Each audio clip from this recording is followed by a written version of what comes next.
Hi, everybody. One of these days, I'm going to get used to what I'm doing. This is Brian Crescenti. I am the news editor of Polygon, and I am joined today, as always, by Andrea. And we're going to be talking about, as part of the mentorship, not reporting, but writing. A little bit of reporting, but also writing. So last week, or was it actually? It was 2 weeks ago, wasn't it? I've lost track. Yeah. 2 weeks ago, we did this talk about reporting, and Andrea did some work on that, and then I sent her over a press release. Andrea, what was the press release about again?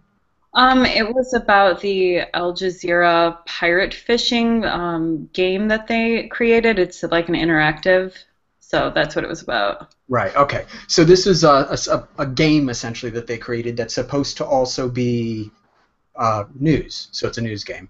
And so they had sent out a press release about it, along with, I think, a link to the game.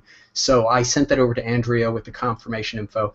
Andrea, you went over it, played the game, and then we chatted a little bit about the sorts of questions you were going to ask. Ended up getting the interview. I guess that's my first question. How do you think the interview went? Well, aside from like some technical difficulties that made a phone interview impossible, I think it went okay. It was weird listening to myself because I played it back so that I could write down the notes and her answers, and Right. like what sounds good when you're initially saying it sounds very different when you're playing it back. So, Right. yeah. Do you find yourself talking to yourself when you're taking notes? Because I do that all the time. I'm like, really, Brian? Really? Yeah, I mean, like I turned red, like listening to myself, because there was just some cringe-worthy moments where you don't realize how many times you can use the word particularly in a sentence. Right. All right. I am. While I'm doing this, I'm going to try to send out the link so people can watch this. Do you? Was it you? Haven't ever? Well, no, you have, but you haven't done a lot of interviews. Yeah. Or well, actually, have you ever done an interview, an official interview? Not an official one. I would say this was my first official where I like sent out an interview request and talked with like their people who put me in touch with the person I, actually interviewed. So I'd say this is my first official one. Was it what you expect? Like, were there any surprises beyond the technical issues? No, I mean, it was really a lot less scary. Like, you told me that it wasn't as scary as I was going to make it out to be, but, like, I still thought it was going to be terrifying, and it really wasn't. It was like, ask a question, and they would answer it, and, I mean, once I got out of my own head and, like, wasn't staring at my notes and just kind of let it flow, it was a lot less scary than I thought. Excellent. Now you interviewed. Who was it that you interviewed for this story? It was Juliana Rufus, I believe her name is, and she's the journalist who went to Sierra Leone, who was part of the original like TV1 documentary on the pirate fishing there. So, Okay.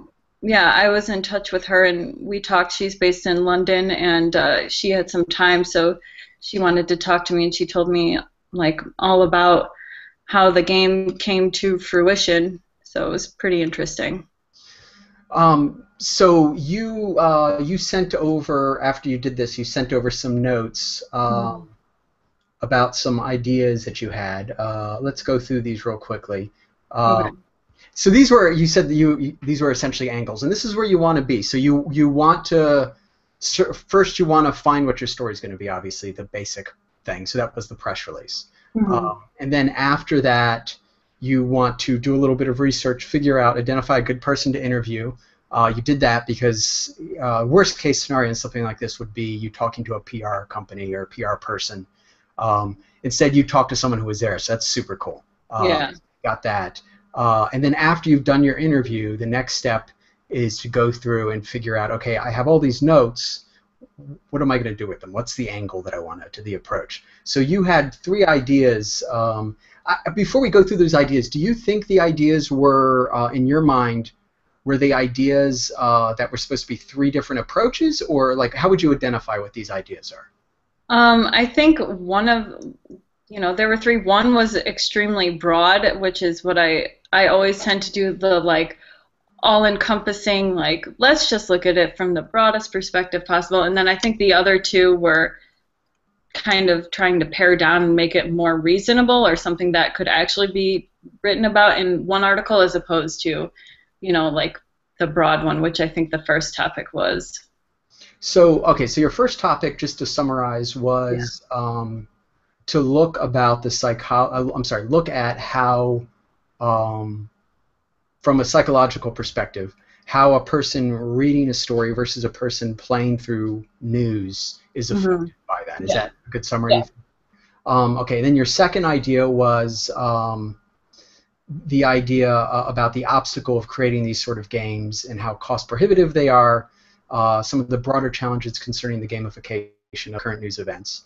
And then your third idea was, what is it? I'm looking at it right now. Oh, why gamification helps you helps some people better understand. Well, and so 3 and 1, and I'm sorry for the dogs barking, by the way. There's about 50 of them right on the other side of the store, and they all want to go outside. So 3 and 1 sound a little similar.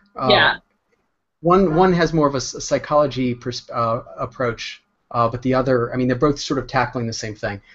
What I would say, I think there are interesting elements in 2 in the second one, but I think if you did a straight up, like, a story about the challenges of making these sort of games, I think it would get kind of boring. It's niche-y. If you were writing this for a developer magazine or for a publication that caters to developers, I think that'd be a good angle. Personally, my approach, which I think would be the approach, or I'd like you to use the same sort of approach, I always try to write stories that have the broadest audience possible. And so in my mind, I think 1 and 3 are really good. Frankly, I really like 1 a lot. I know that's super broad, but I think I'm a big fan of delving into why people think the way they do. And I think that this gives you so much material to work with. You can look at the game, which in and of itself, you could do a straight news story in the game, and that would be fascinating. Or you could, like I say, step back and do a bigger piece. This is what I'm going to suggest, because this is the first one you're doing with these live interviews. I'm going to suggest you start by writing a straight news story. Okay. So use just the interview you have, and turn that into, along with the press release and some of the other material in your experience playing the game, turn that into a straight news story that explains this thing exists, and what its goal is and why they made it. The questions that we talked about before. Sure. After you get that done, what I want to do is then look at the same material and look at how you can broaden it to make it essentially what like at Polygon we'd call a report, which is a bigger story with multiple facets and multiple angles. In doing that, what I would say is you want to talk to obviously the person you already spoke with, but you also want to look at a psychologist who could talk about how news impacts people. And I think a psychologist would be a good fit there. And then maybe a third person would be someone with experience creating news games. I would suggest off the top of my head Ian Bogust, who runs a site called newsgames.com, and used to, I may be wrong about this, but I believe for a while he was doing news games for the New York Times. Newsgames.com, what is it? Anyway, I can put you in touch with him, and Newsgaming, that's it, newsgaming.com. And there is like a long history of doing this. Some of the really fascinating things, you definitely want to look at this before you write any of your stories. But like Madrid is a great one. There's some of the others. September 12th is another one that's really interesting. And there's, of course, some that people don't agree with, like the Columbine Super Massacre RPG. Technically, you could call that a news game. It was a game meant to explore those issues. I don't think it did a good job with it, but that was its goal, I think. So I would say you want to, before you start, that's like plan B. Before you start on any of that, though, start on plan A. And before you start on plan A, let's talk a little bit about the structure of a traditional news story. Okay. So we're going to go right through. This is actually, I'm cribbing this stuff straight from a guide I wrote for Polygon and for their news team, because we brought on a lot of people who didn't have news experience or didn't have traditional news experience. So we went through this with a lot of them. The most basic form of news writing is using something called the inverted pyramid.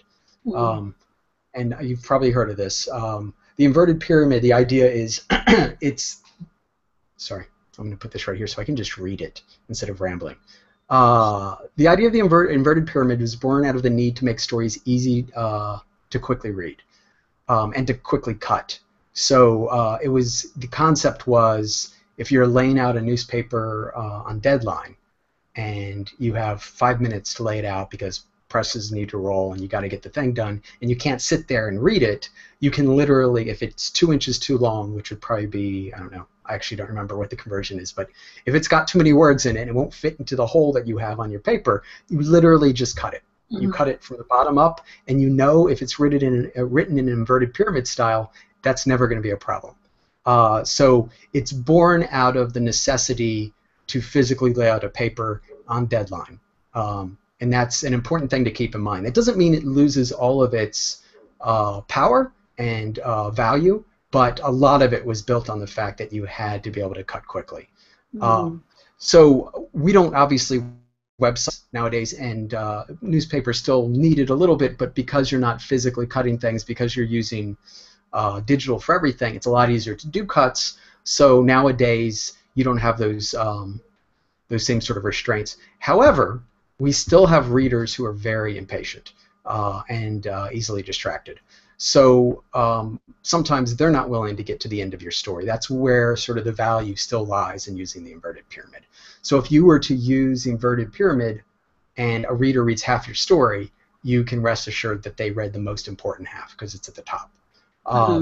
So for straight news stories, I've always suggested that you should use an inverted pyramid style. And there are things you can do to dress that up to make the lead a little more interesting, but just starting off, let's start off with the bare bones, dry as dust, inverted pyramid style.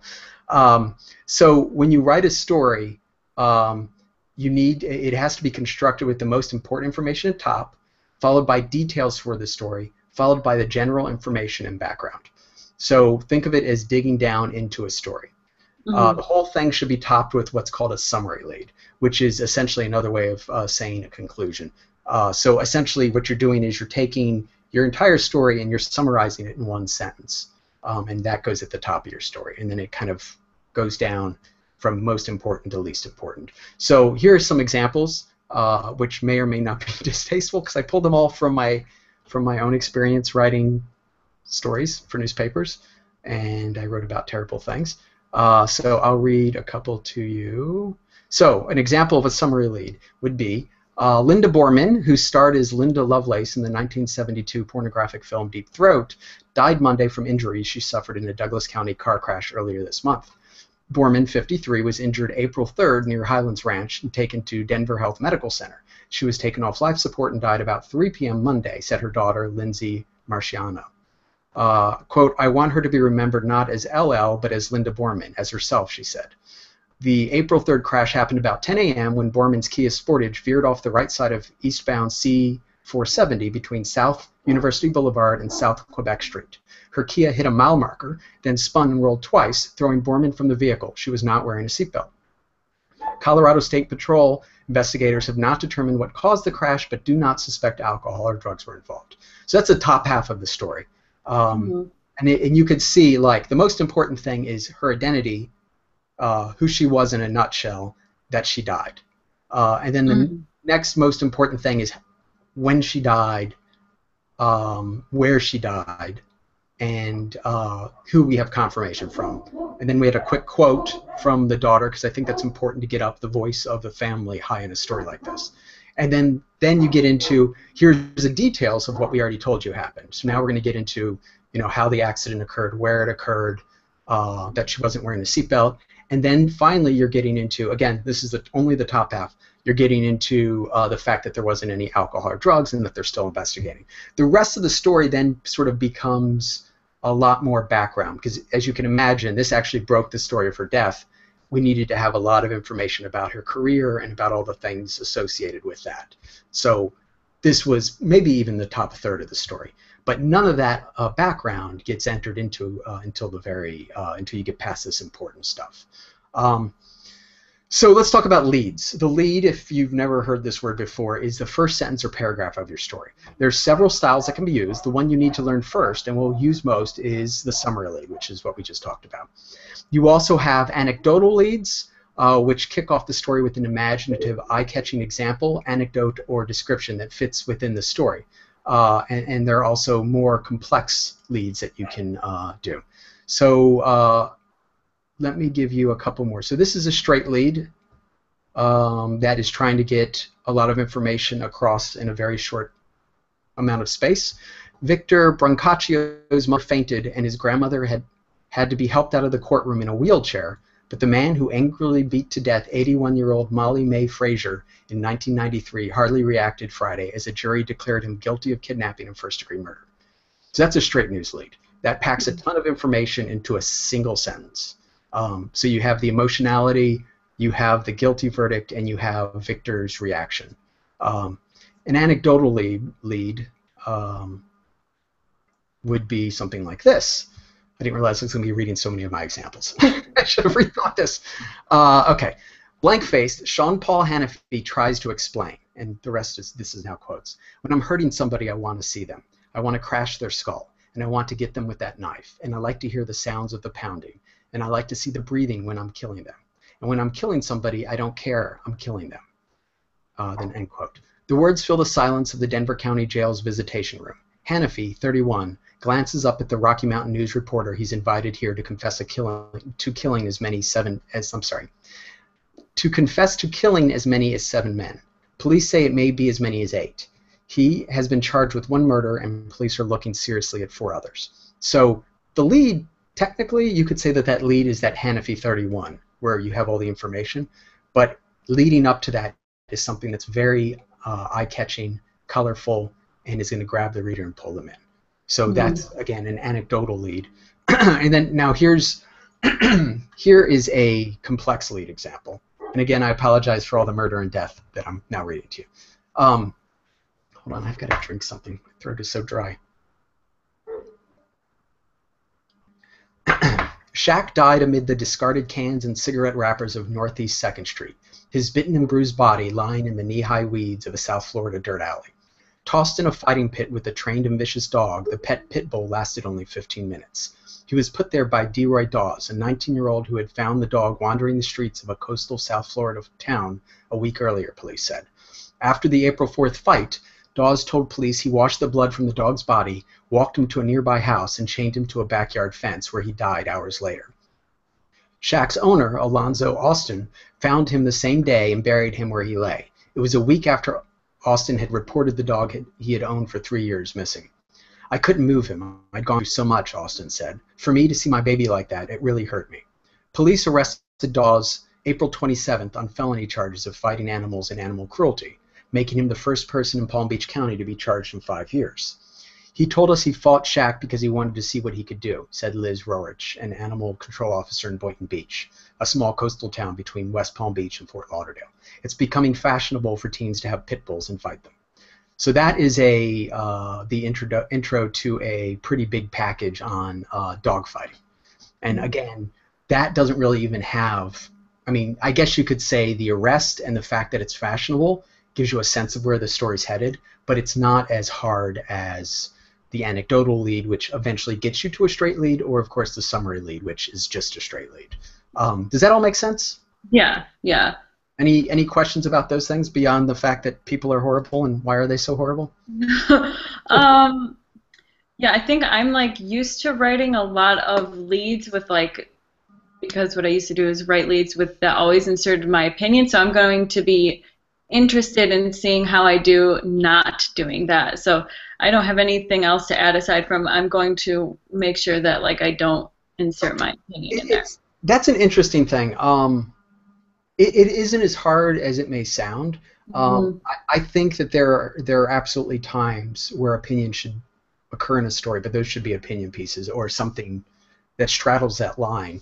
But what I've found over the years, both working in a newspaper and then working at Kotaku, where I actually mandated everybody there had to write stories with opinion, including myself, to working at Polygon, where we rolled back opinion, that we're not, if you're looking over the sum total of all your stories, not being required to put an opinion is a lot easier than having to put an opinion. Because the reality is we all don't have opinions about all this stuff. Yeah, yeah. And you'll find yourself saying something snarky or offhanded just because you feel like your voice has to be in there. But a lot of times you can just get out of the way and let the story tell itself. And sort of that's the whole point of this. But yeah, let's go on to the next thing. I just lost it. The next thing would be the nut graph. So your lead is literally the first sentence or graph of your story. The nut graph, though, doesn't necessarily have to be your lead. It is essentially it is the sentence or graph that explains why you're writing the story and why readers should care and why it's happening now. So in a traditional inverted pyramid news story with a summary lead on top, the nut graph is also often the lead. But sometimes stories like, for instance, the anecdotal lead, that nut graph was down at the bottom. And then when you tackle bigger, longer topics, there's a secondary graph that is a nut graph. But all news stories need to have somewhere in the story a nut graph. If you've ever written something and you feel like the story is sort of all over the place, or that you're having trouble finding a path to write along, it's more than likely because you don't have a nut graph. It's really interesting when I work with writers and they're struggling with their story. Inevitably, I look at it and I discover they don't have a nut graph. And once I say, okay, what is this story about? Summarize it for me in one sentence. Once we do that, and you work it into the story, the whole thing comes together. So it's very important you apples. First glance, Fortune Troney, clutching a bagel in one hand and a half-empty cup of McDonald's orange juice in the other, acts like any other 10-year-old, staring at strangers from under her father's elbow, playing with their braided hair, thoughtfully eating her food. But on Sunday, when her father started talking about his family's horrific 20-hour mountainous trek through Kosovo to the refugee camps in Macedonia, the slight girl ran from the room to vomit. Our children are very traumatized, her father, Ilirijan, I can't say his name, Troney, explained later through a translator. They saw things that no child should have seen. Troney, Ilirijan Troney, his wife and their 4 children, along with 2 other refugee families from the war-torn region, spoke at a rally of 70 hushed and sometimes crying supporters Sunday in suburban Delray Beach. So the nut graph there is the 4th graph, that last sentence I just read to you. The rest of this is interesting and painful, and I think puts a face on the nut graph. But without that nut graph, you'd be missing sort of why are we writing this story today, and what is the point of this story. All right, so I talked to you about in reporting. We talked a little about the 5 W's and the 1H. Did I talk about brevity with you? No. It is. I have to start by saying it is unbelievably ironic that I am talking to people about using brevity because I'm anything but. But let me read this. Brevity may be the soul of wit, but it's also the soul of journalism. Given the time, a writer should slowly walk their stories and measure each and every word's weight, judging it for its value and its use to a reader. Or as a journalist would put it, keep it short. An educational facility is a school. A North American head of public and media relations is a spokesperson. Has is rarely needed before a verb. After you're done writing, go back and see how much you can cut without changing the meaning. This is especially true with leads. Flowery, creative leads are almost never as powerful as a short, punchy sentence. Twitter is a great agent of brevity. Practice your writing there. Try to get across complex thoughts without butchering the English language or breaking the Twitter character count. I have, and maybe after you're done this writing assignment, I've played around with this idea of sending stories to people and saying, okay, I want you to write a lead that fits, right? A perfect lead that will fit in Twitter. You can't abbreviate. You can't use any, short speech. It has to be a full sentence that fits in Twitter. And I promise you can, but it will really have you re-examining like the value of your words. Yeah. Once you write your first story and we go over the regular edits, what we're going to do is and you should do this before you turn it in. Go through it and literally look at all the words and think like, okay, I said that this person is very tall. This is a weird example, but like, are they very tall, or can I just say that they're tall? Yeah. Or like, there's tons of that in the English language. People talk that way. They inject needless words in the way they speak, and you don't want to do that in your writing. I would highly recommend this book. by Edna Buchanan called, yes, it's going to be a terrible name because that's me. The corpse had a familiar face. Edna Buchanan was a police reporter at the Miami Herald. I had the fortune of working under an editor who worked with her years ago at the Miami Herald when I was at the Palm Beach Post. She was, I think, the first person to ever win a Pulitzer Prize for police reporting. And I don't mean a package, I mean daily police reporting. And it's because of her writing. Her writing is amazing. It's breathtaking, and it is the shortest, punchiest writing you'll ever read. She wrote, I could think of some off the top of my head, but The Corpse Had a Familiar Face was actually the lead of one of her stories. She wrote another lead about a guy who went into a McDonald's, got into a fight with someone, and ended up dying. And her lead was, I forgot the guy's name, but Joe Smith Died Hungry. Her leads are like, they're just brilliant, and they're so powerful. So go read that, because it really is like, it's the sort of writing I think everybody should strive for. You could do plenty of non-punchy writing. There are times to do that, but you know, be brief about it. Here are some examples. Some of them are mine, some of them are not, including the one I just mentioned. Melvin Febreze died twice Tuesday. These are all different. Mopsy has looked into the face of death, and it is whiskered. Gary Robinson died hungry. When they heard the screams, no one suspected the rooster. These are all things that I'm sure you would love to go back and find out what the hell they're talking about. Right, yeah. Because they're amazing leads. So you'd have to do, one of those was mine. I don't think the rooster one was mine. Mine was the Melvin Febreze one. So here's some other advice on writing. These are things that these are tips that I've always used to get through things that I struggle with when I'm trying to boil down something complex or something with a lot of sort of points and turn it into a singular story. So my favorite is telling a friend. When you're working on police stories and it involves all of these complex things and people who've died and people who say this happened and that happened, it's so hard sometimes to just sit down and write that summary lead. So what I discovered was, and I think this is true of everybody, if you go to somebody and, you know, a friend, someone that you would just normally shoot the shit with, call them up and explain to them what the story's about, more than likely you've just written a summary lead, because naturally that's what people do. So it doesn't always work, but I find that for whatever reason, if you don't force it, if you just start to explain it, your brain will sort of piece it all together and pull out the stuff that really works. True story, I used to call my wife up around midnight, 1 a.m. a lot to walk her through incredibly gruesome stories, just so I could write my leads, which she didn't divorce me over, so that's great. Let's see. Another thing I do, after you've written your entire story and it's done, and I swear to God I do this, everybody who writes at Polygon, at some point I made them do this, or in news.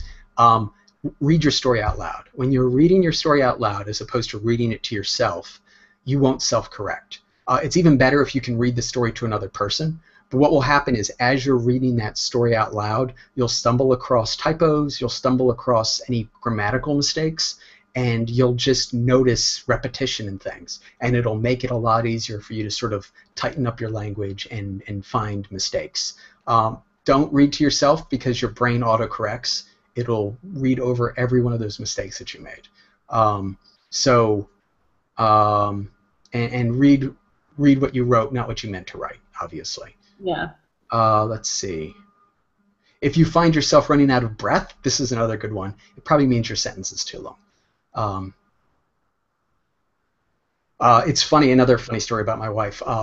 When I first started working at home, she thought I was having all these phone call conversations with people. What she didn't realize is that I was talking to myself. And this was like years later. It was like 1 or 2 years later. We were talking about something, and she was like, "Well, you make a lot of phone calls." I was like, "No, I don't."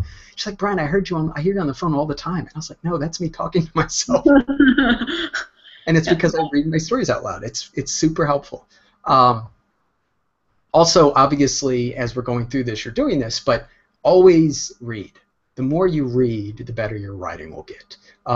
The more you read while you're writing, the more you'll recognize these things.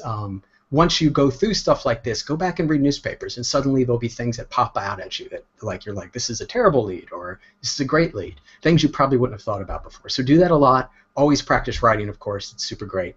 Okay, did I talk to you about truth squatting? Yes. Okay. All right. Let's see. And we won't get into headlines. So I think that's it. What you want to do is, for your first approach, read through everything you have. You've typed it all up. How many words? Do you know how many words it is? The whole interview?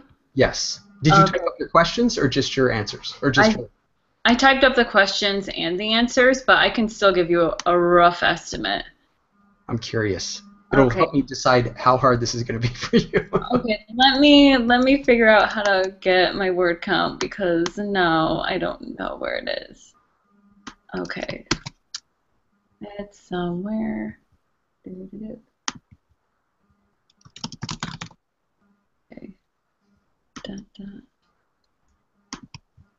And we have, it's like 1,000 words.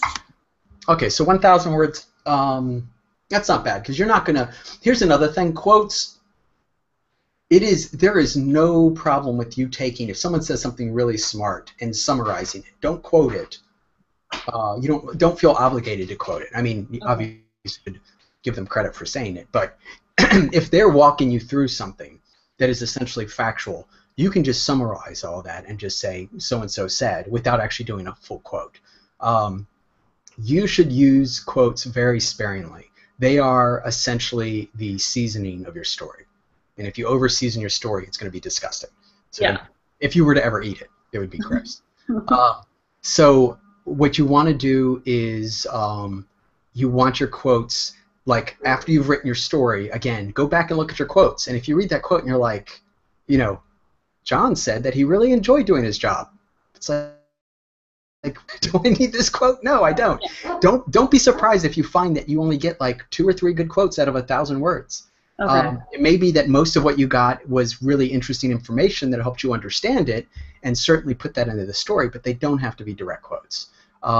So I would do that. Make sure you keep that in mind.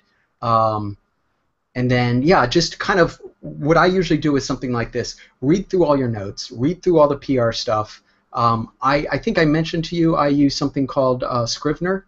Mm-hmm. And Scrivener lets you have multiple windows open, so you can have like, you can only have 2 windows, but you can have like your notes and your story, right, one above the other. So that's how I typically write. Okay. Yeah, just actually, I'm curious now that you said that. I'm working on a story right now. So this story's got 3 interviews and it's 2140. So 700. So 700 to 1,000 isn't a huge amount. Okay. So you should be fine. So yeah, go ahead and work on your straight story, summary lead. If you have any questions or issues, feel free to contact me. There they go. Once that story you feel like it's ready to go, shoot it over to me on email, and we can do another call and kind of go through it. Or maybe we'll go through it a little bit before. You know, it depends on where it is on the spectrum. If it needs a ton of work, maybe we won't do another call. I'll give you some suggestions and you can rework it. If it feels like it's almost there, we can get online and kind of go through everything. Yeah. Do you have any questions, or how are you feeling about all this? I feel good. I'm excited to see if I can actually do it. But I feel good about it. Like, I feel like it's all there. It's just a matter of me sitting down. The intro for anything is always the hardest part for me, so as soon as I get that done, then I'll probably feel better about it. That's true for a lot of people. A writing tip about ironic. I'm so ironic. I'm just like a living irony about writer's block. And that is, it doesn't exist. If you feel like you have writer's block, just like I literally, if I can't think of a lead or I can't think of the start of a story, I will go in and find something interesting in my quotes and start, like, from that kernel, start building out in both directions. And inevitably, I come back to the top. But like, don't ever. I think it's a bad idea to say, oh, I can't work on this. I'm going to go do something else. You have to tell yourself, I've got to write something. So here are my options. It's all in this document, and I have to choose something in this document to do. it gets easier when you have like 3 stories to write, because then you can say, okay, I'm going to work on this story. Force yourself to work on it. The more you work on it, even if it's cleaning up the language or whatever, the better you'll be at it. Okay. I'll wait till you do this before we talk about quote use, because there are some rules about how to do quotes in terms of, you're supposed to do full quotes with context. Excuse me. You can snip quotes if you show that you've done that. If people are using pronouns when you want them to use a name, you can put the name in brackets. There's stuff like that, which you may already know. But let's wait until you get the story done before we kind of go over that nitty-gritty. Sure. All right, cool. So next time, just like I said, just email me as soon as you have this done. Once it's ready, we'll go over it, and then as soon as we feel like this is in good shape, I want you to move on to the bigger one. I have to go look at what you don't happen to know off the top of your head what our schedule has in store for us next week, do you? No, I actually do not know, but I could probably find out right quick. I have a calendar somewhere, I thought. Let me see if I can find it.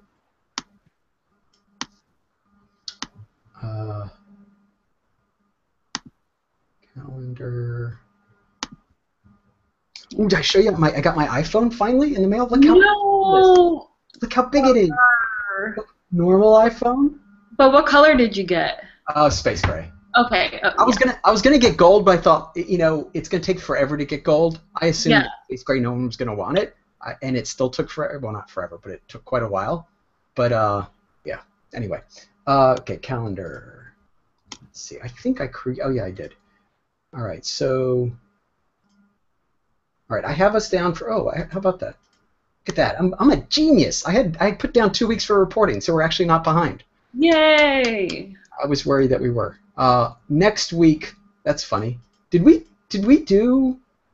I think I've completely switched everything around. So we did principles, right? Yes. And ethics a little bit. And then after that, what was our next one? We did reporting. Yeah. Okay, we did reporting. Okay. And we're doing news writing now, I guess, right? Yeah. Okay, so this week I have is reporting, but it can be news writing. Next week I have interviewing. I know that sounds backwards because you already did an interview, but that's actually perfect because I want you to have experience doing 1 or maybe even 2 interviews before we get into like advanced interviewing, so to speak. Sure. So yeah, let's see how this week goes. But what I'd like, if possible, God, today's Thursday, isn't it? Crap. Yeah. When do you think you can get? When do you think you can get this story done that we just talked about? Okay. I can honestly have it done like by tomorrow afternoon. Excellent. I really do think I can. Okay, so do that and email it to me. And as soon as you email it to me, in theory, we'll see. I will read it and get back to you. And then once we do that, what I'd like to do, if at all possible, is get you on the road to writing that bigger piece before the weekend starts. Sure. Okay. Cool. All right. Anything else? No, that sounds good. All right. Talk to you later. Bye. See ya.